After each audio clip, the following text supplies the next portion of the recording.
studio kita alhamdulillah sudah hadir ada Ustaz Syahrial SHI. Assalamualaikum Ustaz. Waalaikumsalam warahmatullahi wabarakatuh. Apa kabar untuk sore hari ini Ustaz? Alhamdulillah sehat. Apa yang ingin Ustaz sampaikan sebagai materi awal pembahasan kita di edisi bagaimana ketika manusia itu sibuk dengan waktunya maka akan merugilah dia. Silakan Ustaz.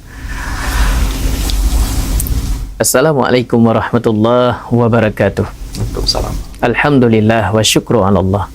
Allahumma salli wa sallim ala sayyidina hadzal nabiyil karim wa maulana Muhammadin wa ala alihi wa sahbihi ajma'in, amma ba'du.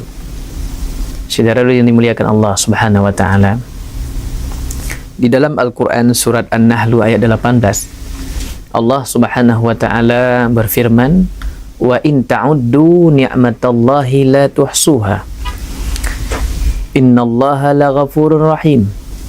Bahwasanya Allah mengatakan kepada kita semuanya manusia, kalau seandainya kita semuanya ikut berkumpul untuk menghitung-hitung nikmat Allah, maka tidak ada seorang pun yang mampu menghitungnya. Dan Allah itu Maha Pengampun dan juga Maha Penyayang.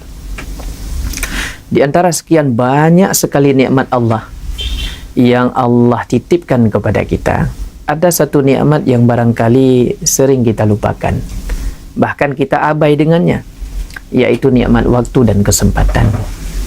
Nikmat waktu ini adalah nikmat umur. Waktu identik dengan umur kita. Umur maknanya selama kita hidup di atas permukaan bumi ini sampai berakhir hayat kita, itu namanya umur. Dan umur itu harus diisi dengan waktu yang ada. Dari antara waktu dengan umur itu saling keterkaitan, ibarat sisi mata uang yang memang tidak bisa dipisahkan. Saudara yang muliakan Allah Subhanahu wa taala, maka umur ini adalah titipan sementara dari Allah, di mana titipan sementara itu suatu saat kita akan dimintai pertanggungjawaban. Maka tugas kita adalah bagaimana memanfaatkan umur, memanfaatkan waktu dengan sebaik mungkin agar kita mampu menyiapkan bekal.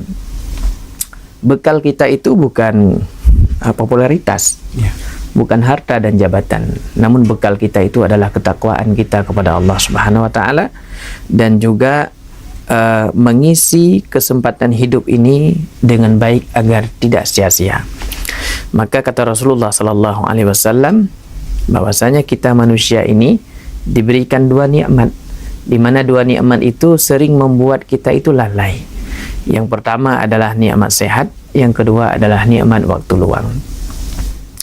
Saat diberikan sehat, seharusnya kita itu banyak bersyukur kepada Allah dengan cara melaksanakan perintah Allah, jauhi segala larangannya. Dan di saat Allah titipkan nikmat kesempatan, nikmat berbuat, nikmat mengisi waktu-waktu yang luang, seharusnya kita memanfaatkan nikmat-nikmat tersebut agar mengisinya dengan sesuatu yang bermanfaat, sesuatu hal yang bernilainya positif. Karena kalau tidak diisi dengan kegiatan-kegiatan yang positif, maka secara otomatis orang-orang itu akan terpengaruh dengan kegiatan yang negatif. Ini yang paling berbahaya. Karena kata Ibnul Qayyim Al-Jauzi, kalau manusia itu tidak mampu mengisi aktivitas hidupnya dengan kegiatan-kegiatan yang sifatnya positif, secara otomatis dia akan berkiprah ataupun akan berkarya dengan hal-hal yang sifatnya negatif. Ini yang paling berbahaya. Kalau kita lihat keadaan seperti ini dengan suasana perkembangan zaman yang sangat luar biasa ini, ya, manusia sekarang memang agak sedikit bergeser daripada nilai-nilai keagamaan, dari norma-norma kehidupan, dari nilai-nilai moral agak sedikit bergeser. Karena kenapa? Mereka lebih banyak termanfaat waktunya terisi kepada hal-hal yang sifatnya sia-sia. Maka dalam hal ini kata Rasulullah, ni'matani, ada dua nikmat maghbunun yang membuat manusia itu lalai. Yang pertama adalah as-sihah, yang kedua adalah al-faraq, yaitu waktu yang luang. Hadirin yang dimuliakan Allah Subhanahu wa taala, maka tugas kita itu bagaimana bisa memanfaatkan waktu dan kesempatan ini dengan sebaik-baiknya dengan cara berbekal kepada Allah. Karena kata Allah, wa tazawwadu fa inna khairaz zadi taqwa. Sebaik-baik bekal itu adalah bekal ketakwaan kepada Allah. Kalau kita melihat kaidah daripada hidup ini, seharusnya kita bisa mengisi hidup ini dengan kegiatan yang agak sedikit positif. Kita dianjurkan dalam agama ini untuk banyak berkarya. Berkarya dalam arti kita bisa berbuat. Berbuat itu bermanfaat, tidak hanya untuk diri kita, bahkan manfaat tersebut juga bisa dinikmati oleh orang lain. Itu adalah manusia yang sukses.